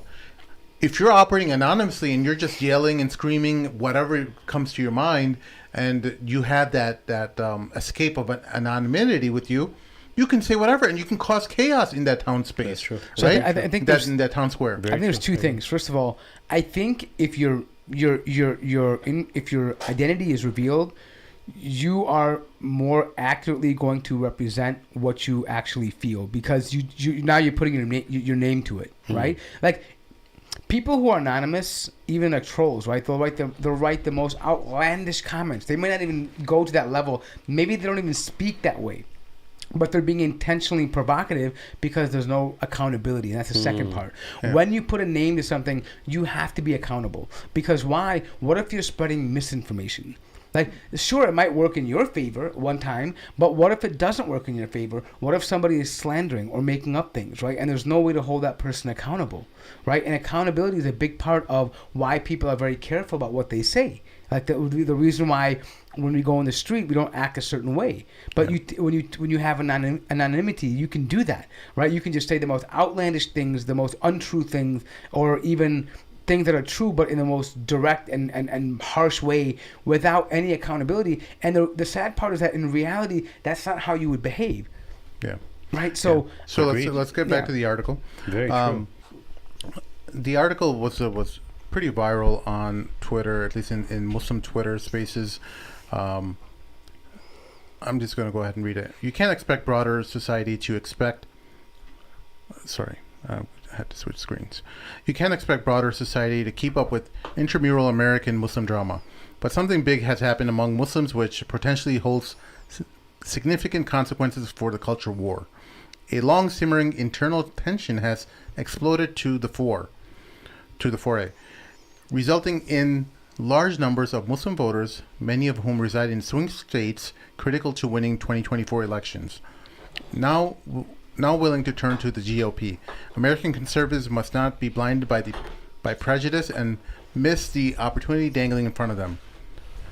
In late May, hundreds of Muslim scholars, known as the ulama, released the Navigating Differences statement that we all know about, which unequivocally avers that by a decree from God, sexual relations are permitted within the bounds of marriage, and marriage can only occur between a man and a woman. This is a commonplace known to all traditional religions globally, including Islam. Throughout its entire history, there has never been a disagreement among the Muslim clerisy on this issue. There is an airtight scholarly consensus among scholars of all rights, Sunni, Shia, everyone. But of course, this is being modern America. Muslims had their own faction of screeching comprador academics and progressive deformists who denounced the statement. These allies repeated standard talking points about erasing queer Muslim bodies and misinformed interpretations. But the furor from this vocal minority over the statement was not really about a supposed disagreement over the teachings of Islam on this issue. This was merely a cover. The real sin of the statement in the eyes of its detractors was to so brazenly take a policy position associated with the right. Shortly after 9/11, Muslims ran into the lap of the Democratic Party. The wars in Afghanistan and Iraq killed and displaced millions of Muslims, not to mention the side quests of the war on terror in places like Libya, Pakistan, and Syria. Though the policies were largely conducted on a bipartisan basis, the GOP was associated most strongly with anti-Muslim rhetoric and policy in the 2 decades following 9/11. And so Muslim voters concluded there was no room for them on the right. The left, by contrast, tempted Muslims with promises of being included, of belonging up there on the stage with the rainbow coalition of other oppressed minorities. Muslims implicitly agreed to play ball and de-emphasize Islam as a religion and instead focus on Muslimness. We were expected to radicalize Islam into a cultural identity marker and to take radical pluralism as our primary religion. It's thus no surprise why today every single Muslim congressman is 100% pro-LGBT, despite the clear injunctions of their faith on the issue. So, in short, what we had as Muslims is an uneasy alliance with liberals because they felt the other side wanted to eliminate them, and conservatives seemed to be falling over themselves to outdo one another in their enmity to Islam and Muslims. This situation was taken for granted, and few could imagine it changing in any serious way. But recently, several events and trends have started to change this calculus. What we see today are conservative commentators speaking with admiration about Muslims and their steadfastness in the face of the culture wars. Perhaps the first hairline cracks started to appear during the strangely pleasant presidency of Donald Trump. Yes, the so-called Muslim ban created difficulties for hundreds of families across the country and made many of us feel targeted. But at the same time, in hushed voices at dinner parties across the country, you would start to hear appreciation. At least he didn't bomb Muslim countries en masse like the last two guys. It's pretty great to see Trump get along with strong Muslim leaders like Erdogan. You gotta admit, Pence not meeting women in private or without his wife present is a very Islamic tradition to do. It's a very Islamic thing to do. The Muslim leaders in charge of our community institutions, however, fully enthrall to the progressive outrage machine. Promised that Trump would be basically Hitler. This did not materialize. Indeed, Trump, perhaps not out of the kindness of his heart, but owing to his emphasis on reducing America's unnecessary entanglement abroad and focusing on domestic concerns first, killed far fewer Muslims than Bush or Obama. This got the gears turning for many Muslims who, like me, had believed that to ally with Trump was to reject your own community. But this just was not the case. Trump's constituency is a galaxy away from the discredited neocon warhawks of 9/11 era. The emergent new right are not necessarily true believers in Trump as a savior-like figure. Rather, he is a kind of necessary defibrillator to Western civilization, one close to flatlining. Another interesting moment was the capture of Kabul by the Taliban, when the war on terror came to a definite end. What I noticed in the aftermath of the Reconquista were dozens of glowing articles from the commentators on the right recasting the Taliban as traditionalist, vitalist, fraternal order fighting against a postulous globalist regime, a regime installed by us. Gone were the days where the Taliban were seen as the Saracen heathen enemy of the American Christianity. Are we the baddies? Wondered a good portion of the right.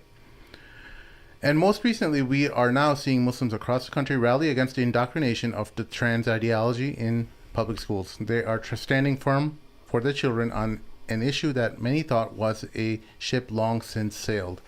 So here we are, dear conservative reader, staring at one another across a table. Allow me to propose a few initial ground rules by which this new relationship might be governed, as well as some advice for getting our respective constituencies on board. Despite more than 20 years of demonization, surveillance, and sabotage, Muslims have carved out a decent niche in American society, with mosques and madrasas being established at a breakneck pace.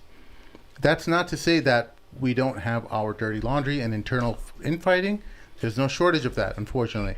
But regardless of the issues plaguing Muslim minorities in the West, the religious underpinnings of Muslim-majority societies are strong, and Muslim communities in the West remain tied to the Muslim world through family, tourism, and religious pilgrimage, and more. Those countries may be politically corrupt, economically lackluster, and playing catch-up in other ways, but they all know what the definition of a woman is. That simple fact isn't going away anytime soon. The traditional values of Western civilization, by contrast, are collapsing. The classic American Protestant ethic has not retained its appeal over the past few decades, and the family-centric structure of Western society has fallen apart. Before you even realize what was happening, your new official religion became wokeism. The deep state magisterium placed its inquisitors in every institution in the country, and unwritten blasphemy laws were quietly passed. Dare utter a word against the official religion and see what happens. Islam is a bulwark against degeneracy and a natural ally in a traditionalist coalition. We don't need you to pretend like Muslims disliking Islam is not Islamophobia. The central deception of Muslims' alliance with the left was that we believed that they would respect our immutable values even if they conflicted with our lifestyle. This turned out to be a ruse, and we will not be fooled twice. America and Europe have completely whiffed on the sexuality issue. This descent into general gender confusion cannot be imagined in the Muslim world. Conservatives haven't succeeded in conserving very much. Maybe they could stand to learn a thing or two from us. I can see certain conservative commentators expressing unease over the friendship between Islam and social conservatism. But these chauvinist voices will derail efforts to work towards shared objectives, including pro-family, economic, and education policies. And when it comes to Muslims, the dinosaurs in charge of our entire existing leadership architecture will convolute if this effort to heal Muslims' rift with the right continues to gain steam. What this means is that if the rapprochement is to survive, we need to anticipate all potential spoilers. We need to start making it okay and normal to say nice things about each other to our respective audiences. It wasn't too long ago when American Muslims voted for George W. Bush in the 2000 election, handing over 14,000 more Muslim votes to him in Florida than Gore received. It's my prayer that this piece helps shed light on what I believe to be a great opportunity for these estranged groups to jumpstart their relationship and to work for shared policy goals that would strengthen America and return us to a degree of normalcy. Skepticism on both sides is inevitable, and that will have to be worked out. But such is the hard work of politics, done by means of tough conversations behind closed doors in person. I have written this piece under a pseudonym for obvious reasons, but I represent an influential group of well-established figures in the American Muslim community who stand at the ready to help start dialogue between our two sides. Let's be in touch. What do you think, Mort? I mean, it's well written. I think there's some valid points there, but I think that again, I'll say a lot of it is on point. Like, meaning that he did highlight some points that I think a lot of Muslims do feel, right? That, hey, traditionally, we don't, we are allied from a moral perspective, right? Like, we are against some of this degenerative behavior. And he is right to say that, for 20 years we've been demonized, and I would have liked to see him say that there has to be more effort on their part, because Muslims weren't the ones demonizing other people. So if you want us to be your ally, right, you're going to have to come to us, right? Because obviously we've got some. What I wanted him to say was that we got this right. You understand what I'm saying? Like, while you guys were allowing and letting this happen, the Muslims took a stand, especially when it came to the LGBTQ issue in school, right? It is the Muslims that are actually the ones doing this. So you have to come now to us. But I think in general, though, I think what he did mention is correct. I think the only other criticism I would have is that I think it would have been more meaningful, especially since the ending part when he said that I represent a group of people, right? I think personalizing it without being anonymous would have been a more serious way if you really want a dialogue. Yeah. Because what if someone wants to reach out to you from a political party? Who does he contact? Well, he's got an email address there. Okay. Underneath the article. It's called Takhallus1 at protonmail.com. But again, like, if you were a political party, right, or an operative, you'd be very worried about just emailing an anonymous email. Yeah, exactly. So that's the problem between when you're operating anonymously. I hope if the brother is listening, good work on the article, but a few things I want to say, unless Sheikh, do you have any thoughts? No, you go ahead. Maybe you're going to say it, and you're going to articulate it much better than I would. So well, I was just saying that I think many people on the left and the right, many people who are realizing the ineffective policies that the American government, they're understanding the true nature of American democracy, that it isn't really working for them. And many people, who are, neither Republican or Democrat, they're seeing that, hey, this system just doesn't work. And it's like seeing the solution in front of you, or seeing the reality in front of you, but not wanting to accept that reality, because everyone's been fed their whole lives that, hey, democracy equals freedom, that this is what makes our society function. But they're realizing that all these powerful individuals with wealth and, etc., all these powerful people have occupied these positions and are maintaining their positions at their expense, at the people's expense, and that they care very little about the people, and they make sure that certain levels of discourse are accepted in society related to abortion and the whole, even the LGBTQ back and forth between both parties. That's a perfectly level. They're perfectly fine with that. Just don't worry about the money that we're stealing from you, the hundreds of billions of dollars that they've accumulated over the years. These massive conglomerates that they've started making. I think one of them is called ESG or something that Patrick Bet-David was recently talking about.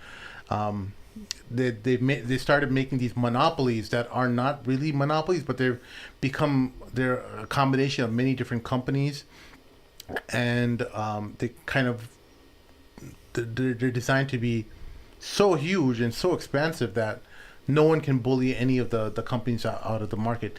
They're almost like a cartel that are being formed within the American economy, where just huge swaths of companies are just kind of coming together and operating under one name. And no one's going to call them out as a monopoly. Yeah, and so all these problems are emerging, and no one is really looking out for the regular person. Yeah, they're going to have these discourses about LGBT and the abortion and other social issues.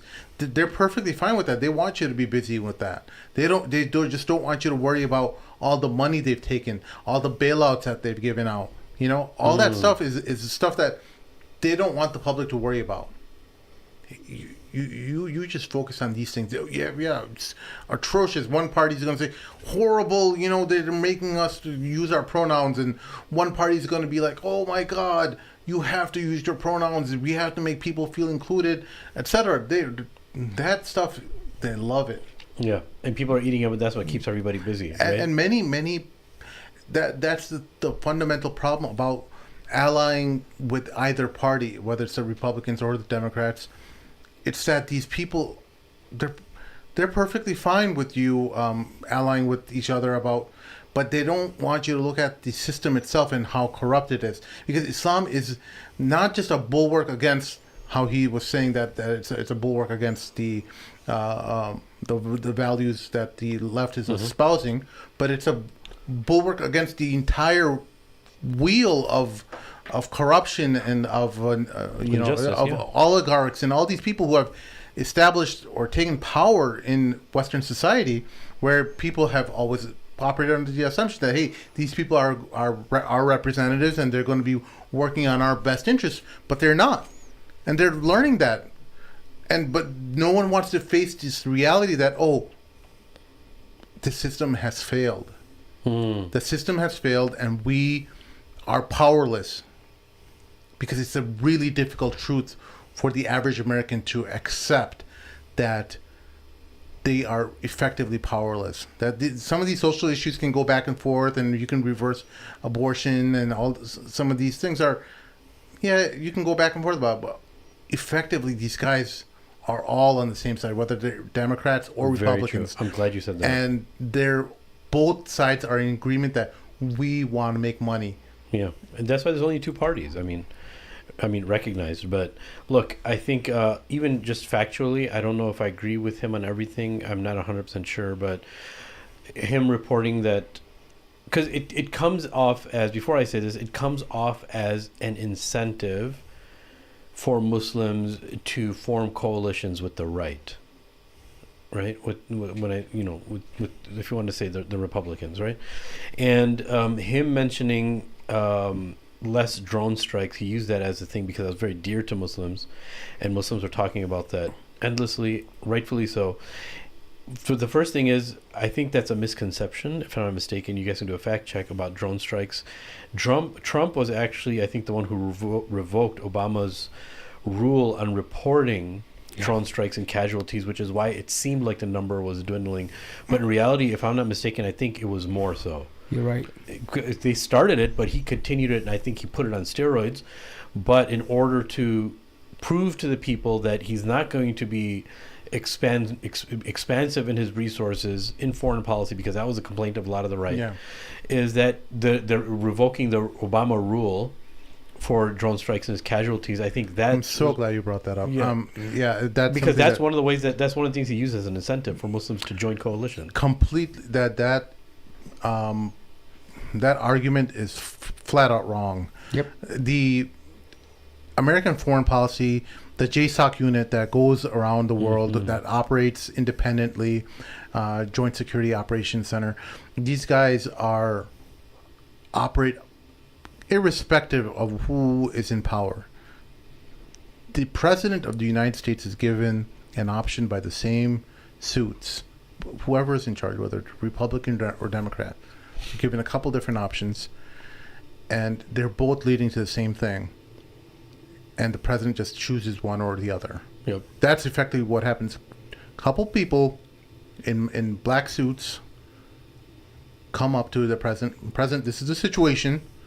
This is one policy that this one choice we can take, and this other policy, and they're both effectively more or less the same, but it just gives an illusion of choice to the president so that he feels like he's making a decision, and then there might be one person who sides with one policy and another person who takes the side of another course of action, and effectively that's what happens. And it has nothing to do with who's in charge or not.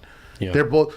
There's always usually an agreement between the people who are even presenting the opposing policies beforehand and saying that, hey, we're going to let the president choose this one, and we're going to make a stronger case for this policy to take place. And it's complete lie that the Republicans are trying to do damage control and trying to present a better face in the Middle East. It's just not true. Yeah, it's not true at all. And I think, again, like you said, just to add a little more to it if possible, is that having, like, Muslims, like he mentioned very eloquently, we can't fall into the same mistake twice, right? I personally believe if Muslims continue speaking up and telling other Muslims, inciting them by using certain examples and then telling them to jump in with the right, it's going to be the same thing. At the most, Muslims are just it just means that we're just given this little bone and we're running after it like hungry dogs.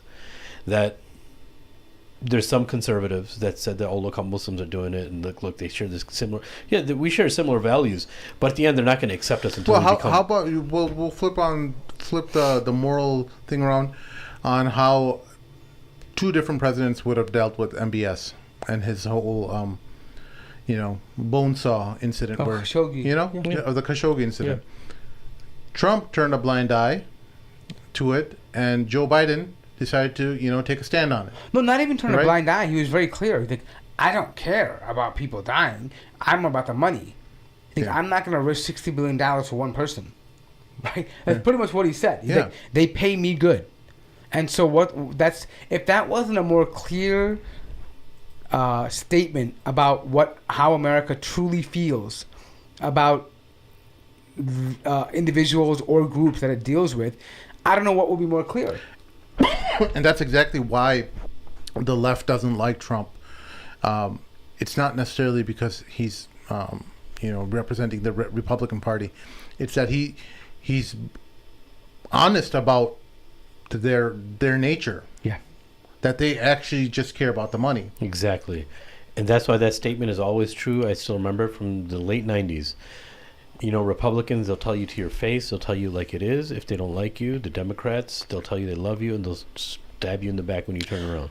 That's exactly what Obama did. People in power, they want a good face like Obama to their horrific policies. Yeah. So Democrats are better at PR, for instance. Right. That's all it is. They just reprimand the Republicans because they're not good at PR, and they make Americans look bad. That's generally kind of what it is, or at least of what you said.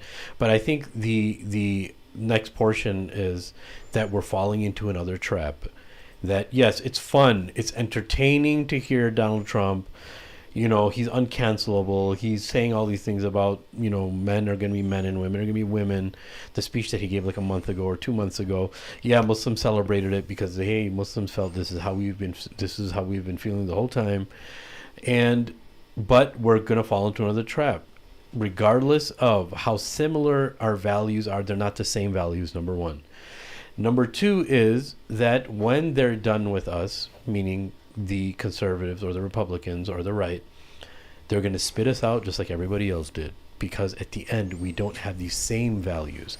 There's scent of similar values here and there, but they're not the same, right? And that's why Allah tells us in the Quran that the Jews and the Christians won't accept you until you follow their way of life, right? Yeah. And that's the reality of it. So don't fall. I'm gonna be. Look, I respect the brother's writing. I know that he's trying to help the Muslims, but I completely disagree with us setting up coalitions to work for on a political level. Now we can work with Christians on a social level where we can share, shared values against the whole trans movement and all those ideologies that are perpetuating from the left. But as far as the Republican Party goes, that's something different. I think Muslims should not get involved in at all. Muslims should have to be independent and say like, hey, we have our own alternative for you guys, and it's up to you guys to take it or not. We're not going to impose anything on you. Then we're not imposing Sharia law on you, but we want you to see what we have to offer and why our religion will bring justice to the entire, not just your country, but the entire world. And that'll bring a different, if you want people to come into the fold of Islam and have a different type of attention, different culture, that's going to bring a different culture because it's going to show courage, it's going to show confidence, and you're not willing to just be somebody that's succumbing to one of the two parties and just bouncing between the two, hoping that they're going to save your deen in your life. That's not going to happen. It's not going to happen. But like you said, Muslims are meant to carve their own path out, whether people like it or not. We're going to be graceful about it. We're going to be, very generous and merciful about it. But Muslims we're meant to carve our own path. Yeah, the Prophet didn't take any sides from the different factions of the Quraysh. He didn't say, "Oh, you know what, Muslims, we need to side with the Abu Jahl and the Abu Lahab side. They're way too harsh with us. It's better we uphold or give our support towards a different side, a more compassionate side from the Quraysh, the idolaters of the Quraysh." It's just like that's not how Muslims. The entire nature of Islam flies against the establishment. It flies in the face of the oppressive tactics of how societies are structured, so that Islam presents itself as a solution. What purpose is it? What do they need from you if you're not offering a real solution to their problems? Like, 5 times a day prayer? That's great. Okay, well, on an individual level, you may you may help your individual family or yourself on your spiritual basis. Western society is perfectly fine with that. Just don't look at at the way we set up our business practices and uphold our structures of power, because that's what the Quraysh were perfectly fine too. It's so amazing the parallels between the Qurayshi society and today, how they used to, all the things about cheating in scales and all the corrupt practices they had, and how they upheld their power, and how the Prophet ﷺ just flung it back at them and said, we don't want an inch of support from any of you. And it made him even more confident because he was speaking the Quran, right? The Quran was revealed to him regarding this very, very stern revelation. So it didn't have to be originally from him. Anything that he mentioned were hadith or supplemental, but Allah was telling him, this is what you're going to have to do, right? And I think the other thing is, I think there's the last thing I'll say is, you mentioned something very interesting. What are you actually bringing to the table then? What's your purpose? Your purpose for them is you're just going to give them more numbers. That's all it is. Yeah, you're another. What's it called? An election, a piece. What do they call them? The constituents that they use to build their voting block. The same way they need immigration. There's going to be a little representative, a token Muslim imam that they're going to talk to, and just how they deal with the African Americans in American society. In Chicago, how do they get all the African Americans to vote in a certain way?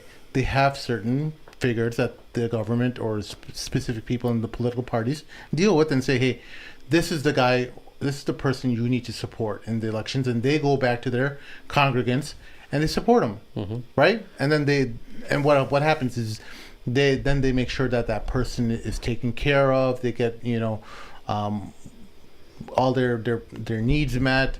So that person is kind of becomes part of the wheel. He becomes corrupted, and he's just there to make sure that his community is moving in the direction that he wants them to, and the political figures make sure that guy's taken care of, and so on. And that's what happens with Muslims as well. That there's going to be some kind of imam who they end up choosing to be. He plays ball is what they'll say. Like, oh, this imam we can play ball with.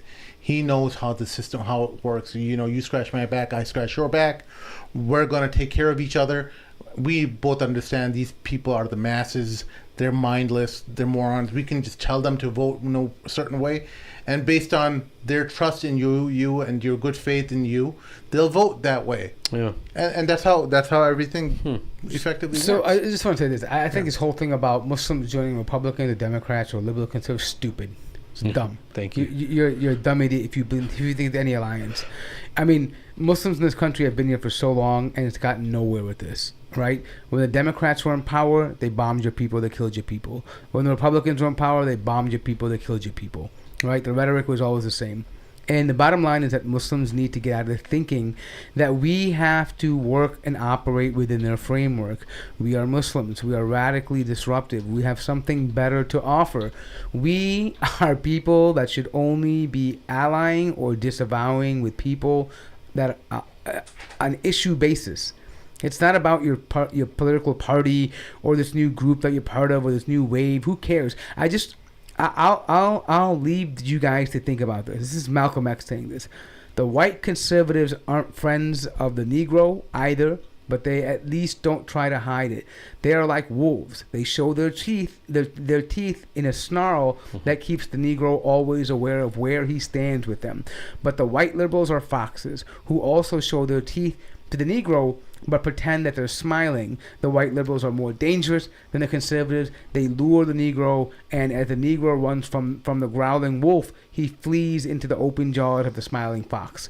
So replace Negroes with Muslims, right? That's literally what it is. They're both trying to kill you. They both don't like you. One is just more open about it. The other one is more sneaky about it, right? So what does that tell you? What do we take from that? Does that mean that Malcolm is saying we should just be siding with the conservatives? No. You wouldn't side with someone who's obviously growling at you, right? That's not the point. The point is be aware that if you want to make change and you want to effectively do something, you have to carve out your own unique identity that's based in things that are relevant to you, that are appropriate for your community. You don't need to compromise and say, well, you know what? I agree with like 70 or 50% of what you believe in, so let's ally together and, and get yourself in that mess. No. The days of that stuff is over. I'm not part of that bandwagon nonsense bullshit. I'm sorry. It's complete bullshit. That you want me to sit there and side with people that are halfway with me and halfway not with me. Bro, if I'm going to war, and this is a war, I don't want some half-stepping dude with me.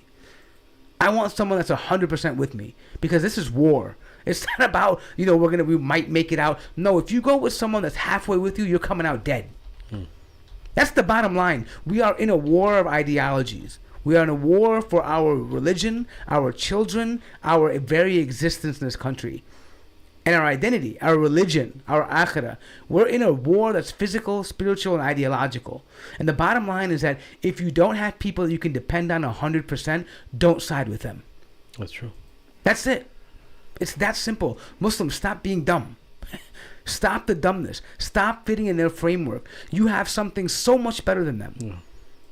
If you walk with it, if you talk with it, they will follow it. Yeah. And if they don't, people gravitate towards confidence. What makes Trump somebody that people want to follow? Is it because he's super smart? He's a high IQ guy? No. It's because he speaks with confidence. He's very sure about what he says, even though he knows. Same thing with Biden. They come out, any leader, Obama, whoever it is, people who get into politics, they have a gift of the gab. And it comes off as confidence. But it's a charade. It's a sham. It is. So if you want to have that kind of power, have a spine. Stand up. Be principled. Don't compromise.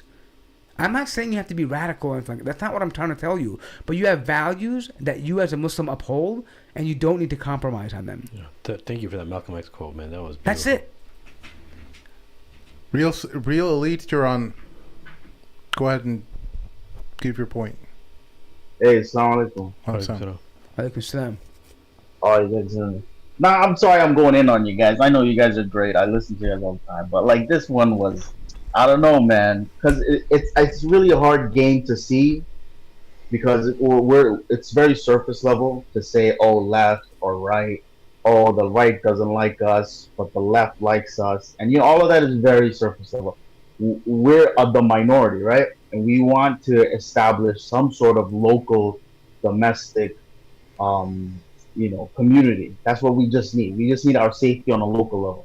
On a foreign level, I would argue, every Muslim in America has to prioritize our foreign needs. We need Muslims safe overseas. Period. That's the number one thing. That's our political concern. Everything else out the window. You want to fight for local halal school lunches? None of that comes even remotely close. We need all these hundreds of bases out of Muslim countries. We need stability in our Muslim lands. It's basic. That's how do we achieve that objective? You have to get a reversal of foreign policy. Did Donald Trump remove a single base? Did Donald Trump shut down a single base in the Muslim world? No, but he withdrew troops. So why did he withdraw troops? We need to analyze that, because there's no other president before him that really drew that down as much as he did. Are you you're talking about Afghanistan? He withdrew out of Afghanistan not because he withdrew from Afghanistan. He withdrew from Somalia. He withdrew from. It wasn't out of the goodness of his heart, Biachi. It wasn't the goodness of his heart. None of them are gonna do it. These are kuffar. They're not gonna do it from the goodness of their heart. They did it out of their realization that this is a money hole. They're losing all the money in these countries. So they said, okay, well, exactly. Yeah, but why did Biden go back to Somalia? Yeah, but hold on. Why did Biden increase troops? Yeah, hold on, brother. Before we get there, but what I'm trying to understand is what influence did Muslim have over Trump's decision to do that? No, it's not influence. It's how can we use our position to push things in the right direction. But we're the minority. I acknowledge we're the minority. We don't have much political weight. What do you think that we could say is less than 1% that we represent to them, that they're going to make a difference, like they're going to take us out of. See, there's one thing about a voting block, about getting someone elected, but then when they're actually in power and getting them to reverse policies, that's not about voting blocks anymore. This is about big money. This is about large. Right. We're talking about think tanks. You're talking about large, big donations. Look, you're talking about. I agree with you. The money, we don't got the money. We don't got the money only with Saudi money, only with government money overseas. In terms of money, maybe we have a little bit, but in terms of our population, we don't got a lot. So the only weight we have is ideas, and Muslim ideas win. Muslim ideas win in the debate sphere no matter what. We are confident in that. But how do we affect that? Now, the question is, why do they want Trump out? Is because we have to understand the deeper level of how things work. It's not surface level about political parties. There's the neocons. There's the deep state, there's the Zionists, there's AIPAC money, there's a lot of different things at play that are not spoken about in mainstream media. How do we affect that? That's the question. The question is, our power is all in promoting the right ideas and getting the right, the Christian right, the right that wants certain values that align with Islam. Those values help us, in aiding our foreign policy needs. Because the Christians have a soul, for goodness sake. They don't want to hurt people. They donate a lot of money. They're generally very concerned human beings. But the Zionist money pushes that. Hold on, brother. Listen, 1 second. Yeah. We're speaking in generalities, right? Christians are good people. Yeah. We can't. This is not how politics works, right? I think the problem is we're falling into the same trap.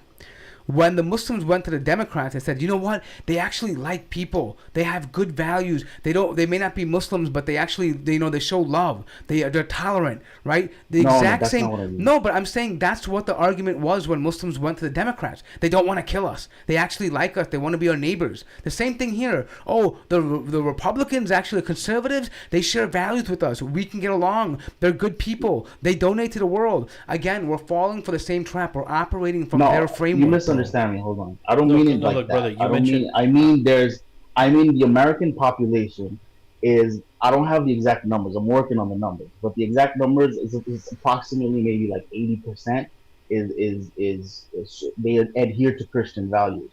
So the fight in the American the culture war in America, the left and the right, is really a fight over the Christian soul. That's really what it is. It's all about these ideas. Okay, so if we're talking about who are the Christianity, players in promoting the right ideas? A lot of the money is coming from Zionists. Yes, and Zionists if you want to look at that's one of the players. Yeah, but Zionists are Christians as well too, bro. The original Zionists are Christians. The original Zionist movement was a Christian movement. The Christians have to. But I'm talking about the Zionist agenda. There's it's a long history, but there's a whole Zionist agenda to enable the Israeli proliferation, Israeli strength in the Middle East. The Christians, and brother, one second. It's multifaceted. I appreciate your zeal, but one thing, and I may be wrong, but from my understanding of history, Zionism can't survive without Christian conservatism, right? And so it's in Christians' favor. So even foreign policy-wise, it's in the Christians' favor to make sure Zionism thrives. Neocons are made of conservative Christians. All the groups that you mentioned, they're not. There's the neocons. The neocons are not. These are just maniacs. They're not propped up really by Pat Robertson, Billy Graham. These are all neocon. These are people who fund this thing on. Newt Gingrich. These are neocons, bro. They love this stuff. To be honest, look at even Trump, bro. Trump went and he did the move that even neocons and Democrats were afraid of doing by actually saying that we're going to move actually moving the capital or the embassy to Jerusalem. That's something that everybody avoided because they were like, yo, this is too much of a bold move. Even though they announced they were going to do it, nobody actually physically moved that. Trump didn't give a damn. He's like, all right, go ahead, Jared. Go ahead and open it up. I mean, what I'm trying to tell you is that what Sheikh Amir is telling you is that Zionism and the politics in the world is largely in line with Christian eschatology. With I should say, let me rephrase that. With evangelical Baptist right-wing Christian eschatology. I know Orthodox are different, Catholics may be different, but in American Protestant, the WASP, the white Anglo-Saxon Protestant Christianity, it's heavily embedded in Zionism. Why? Because they believe in expediency. The faster they get the Jews there, the quicker Jesus is going to come back and burn all these souls. Right. And it's not just that. The Americans use Israel as a check or as a leverage on the other Middle Eastern actors in that. And the same thing applies to Iran as well. This is all a way for them to cultivate an atmosphere, because when you're the largest exporter of weapons in the world, you need to create an atmosphere of necessity to buy these weapons. If you have that peace in the Middle East, there's going to be no need for them to buy weapons. And you're the biggest exporter of weapons in the entire world. Why would you want there to be peace? You always want this existential threat happening from Iran or Israel or between Yemen and Saudi Arabia. You always want these guns pointed at each other so that you're the one who says, hey, I have this. Yeah. Let me mediate. Let me help you out. Yeah. You're Saudi. No. You make this deal. Yeah. I'll give you these new F-16 or F-35s and etc. Israel, you make this deal, and we're going to help you make your Iron Dome and provide you the necessary technologies or whatever. I'm just giving out examples, but what essentially happens with these is that these are all managed conflicts. Even when it comes down to the things, the atrocities that happen in Syria, with all the different rebel factions going back and forth, they only managed the crisis in Syria. Many people thought, America's taking the side of the Syrian rebels. No, they weren't. They were only giving them just enough so that they could cause problems for Syria, for the Bashar Assad regime, until they could figure out, oh well, is there a suitable actor that they can choose, that they can prop up, someone who will play ball with the American government. Effectively, they didn't find that person because all the Syrian rebels were killing each other as well. So they didn't find that that political party or that group that would effectively fill that power vacuum of Bashar Assad. And that same thing, if you extrapolate that or scale it out to the Middle East, you'll find that same problem. Taiwan, all the other countries in the Venezuela, South China Sea, Yeah. etc. Yeah. You're the world's largest. This is a huge chunk of the GDP. I know, but look, I agree with you. Yeah, America's hegemony is the biggest player on the board. I agree with you, but we're underestimating the Zionist agenda and how much control they have. And you know, I don't want to sound like a conspiracy theorist, but there is like factual evidence we can cite about how they got nukes from the U.S., how how AIPAC has its grip on every politician, and how they really were behind the whole Epstein thing, because Epstein was agency. Which agency? Mossad. So a lot of these things of how they control people, how they blackmail people, they have a very high weight on the table. They want that control. How are they manipulating? You have to think about it two-dimensionally. How are they in turn manipulating the U.S. to get what they want done? Weren't the Zionists the ones who attacked the USS Liberty and got nothing for it? Nobody did anything to them. All right, right? There's a lot of things on the table. I appreciate you coming on the show. We're out of time. We're past the 2-hour mark. Okay. I really appreciate you coming on and actually backing up what you were saying in the chat. Well, hopefully we can connect together in another episode, or one of our Wednesday night episodes where sure. call-ins are welcome. Appreciate you coming on, brother. We'll talk to you later. Thank you. Appreciate you, brother. Assalamu alaikum. All right, guys, that does it for our show this evening. Thank you all for joining. Help us out on patreon.com/the Mad Mamluks. You can also help us out through PayPal. The madmamluks@gmail.com is our PayPal email. Every little bit helps, no matter the amount. Each one of you is greatly appreciated and is vital to the upkeep of this podcast. With that being said, for my co-host Sheikh Amir and Mort, my name is Sim. We'll talk to you next time. Assalamu alaikum. Assalamu alaikum. Alhamdulillah.